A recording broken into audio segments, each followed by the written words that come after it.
Today I fucked up by sticking my USB-C charger into a carrot.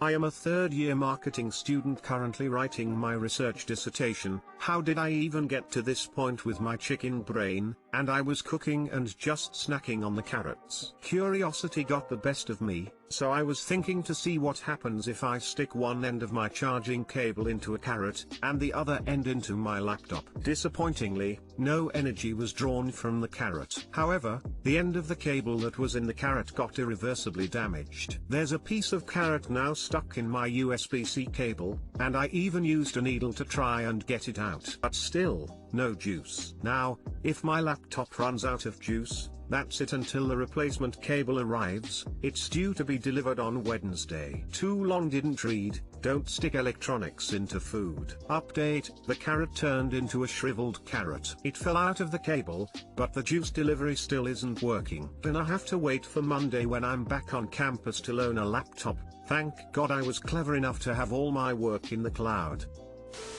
My 9-year-old did this with an orange. Saw it on YouTube. Didn't work. Broke his charger. Cute though, both of you. Haha, don't worry too much about it. Let the carrot dry a little so it shrinks and use a long bristled brush to get it out. Also, good luck with your dissertations. Have faith in yourself. My son did something very similar recently. I came out to check on him and noticed he was fiddling with the power cord. A few seconds later, the laptop died. When I checked on the power cord, I noticed it had some residue on it. I confronted him with the evidence and he confessed he stuck it into a banana. Luckily, I was able to clean it off with some rubbing alcohol eventually, but I was fairly mad at him for a few minutes while I thought he broke the computer. At least he has the excuse that he's only 8. How do you know the marketing student also isn't 8? Out of curiosity, do not stick a fork in an electric socket. The results will also not be to your liking. I'm not one to discourage a healthy curiosity. But what did you honestly expect to happen when you plugged your laptop into a carrot? A revolutionary free and infinite energy source. That's how I was hoping this would pan out, as an electrician. Today I fucked up by thinking I had a bat in my closet for a month. I was startled awake at 4 AM in mid-February because of a chirping noise in my closet. My boyfriend and I dug through it trying to find the noise, but alas nothing came up. This happened every other night for about a week. I looked up chirping noise in house and behold, the top result was that a bat could be in the walls. A bat in my closet. So for weeks I tried to find this bat. I had my friends looking. I recorded sound evidence and compared it to YouTube videos. I told my therapist that I couldn't sleep because of the frickin' bat in my closet. I started locking my closet door at night so the bat wouldn't give my cat rabies or something. I texted my family, friends, everyone trying to ask how to remove my closet bat. Well, finally I'm at my wit's end because the bat will not shut up and it's 10 PM and I'm tired. So I tried to find it again, and I actually locate where the noise is coming from. My BF and I dig through the back of my closet and find it coming from a shoebox. Not a bat. A keychain alarm for when I walk along at night. It had come undone slightly and was chirping at random intervals. I was woken up by this bat every night for a month. Well, I already feel idiotic, but I've got to get the broken thing to turn off. A roommate joked I should drown it, so I did. And it starts screaming, not chirping, and I cannot get it to shut off. So now I'm wrapping it in cloth trying to muffle it, and the neighbors are texting me cause of the noise and I am panicked cause it's loud AF and it's late. BF hit it with a hammer which broke it open and we cut the wires. The not bat is no longer. I cannot live this down. Too long didn't read. I thought a bat was in my closet, told everyone I know about it, and it was actually a keychain alarm, which I then turned on indefinitely in an attempt to destroy it and alarmed, my neighbors. As a kid my family had a cat in the attic for a few weeks for which we called animal control and maybe even had the fire department come out. We eventually discovered it was my brother's flip-flops making little squeaking / meowing sounds when he walked. I have a quick similar story I suppose, just not a today I fucked up. I used to work second shift, closing nights at a chain restaurant. I would come home and stay up till 6 a.m. regularly. My passion in life is haunt acting, and some years back I was working on editing together and twisting horror music for my haunt. One late summer night I was listening back to a track I'd been working on for an hour and I was dead tired. But as I'm listening I'm hearing this odd bit I hadn't heard before. I didn't recall adding whatever sound that was odd. So I stopped the playback and still heard the sound. WTF? Turned out it was a pissed off bat outside my window who did not appreciate the cacophony of harsh sounds I was playing at 3 a.m. Thank you for sharing this hilarious blunder. This is gonna be one of those, hey, you remember when you thought there was a bat in your closet wall but it was actually just a keyring? Stories that get brought up every few years. I love it.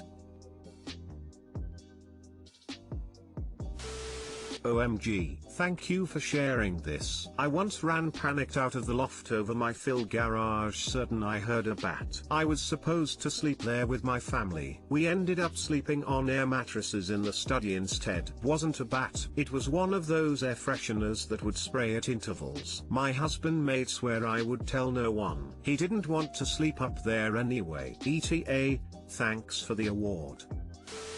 Oh up, I feel your pain. I once thought I heard my electricity popping. I could hear it near my lamp, power board and was convinced it was not good. Swapped them both, still heard it. Had an electrician come out, they fixed some faulty switches, but I could still hear it at night. Called my uncle at 11 p.m. at night cause I could still hear it, turned my power off at the mains. Could still hear it. Eventually I just accepted this noise was going to happen. I moved bedrooms to the master and could hear it again. I was so convinced it was the electricity until I finally realized it was my goddamn water bottle. A little sippy straw would pop every so often, for some reason. The second I shut the bottle lid, it stopped. I have never felt like such an idiot in my life.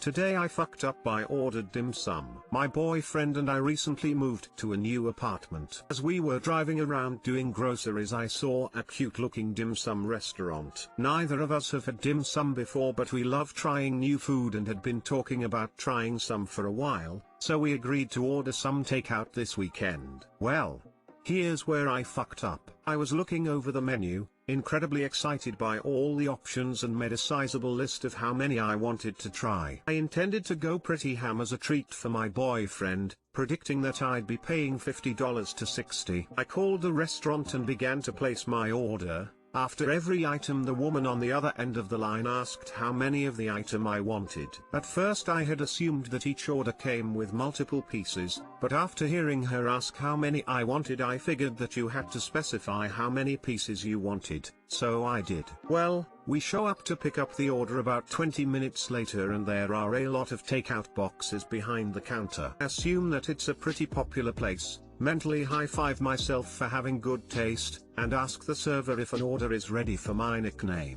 The woman, frantically, says that she's waiting for 4 items but it's almost done. I tell her no worries and ask to pay. My boyfriend peeks over my shoulder as she passes me to receipt. It's in the triple digits. At first I think it's a mistake but I'm a fast reader, my order is right. Then I assume this place is just outrageously expensive. I wasn't going to skimp on the tip. Both my boyfriend and I have worked in the service industry, so I sign over an additional $30 and my total comes to about $160. It's COVID so my boyfriend and I go to wait outside while she prepares the last of our order, discussing amongst ourselves about what could have attributed to the astronomical price. When we come back in she's packing about 16 takeout totes into a box and yelling my name very loudly. I walk through the restaurant to pick up the very heavy box and take a walk of shame back to my boyfriend who is trying very hard not to laugh. I learned my lesson. Too long didn't read, didn't realize local dim sum places menu options already included multiple items. Ordered $160 worth of food. Not seeing the fuck up here, smiley face, ordering $160 worth of dim sum, or as I call it, Tuesday. Can you share a pic of this load of dim sum? I'm at that 2 a.m. hungry hour and just wanna see this insane amount of food. Lucky you. Dim sum freezes well and you can steam it to reheat. Also, for that much food, dim sum is a steal. Oh my god, thank you. I'm literally freezing them right now because of your comment. No way I'm eating 20 custard-filled steamed buns this week. I'm already sick of them after 4. Yup. Dim sums come in different number depending on the dish and restaurants. Bite-size ones usually come in 4 to 6 pieces per order while others come in 1 to 2. They are also typically categorized into 4 price points. Well, now you know for next time. What was your most favorite and least favorite item? I'm hungry just thinking about this. My favorite item was definitely the pan-seared pork buns. Those were absolutely delicious. My least favorite were the custard-filled buns. Those were absurdly filling and after 4 I was too full to eat anything else.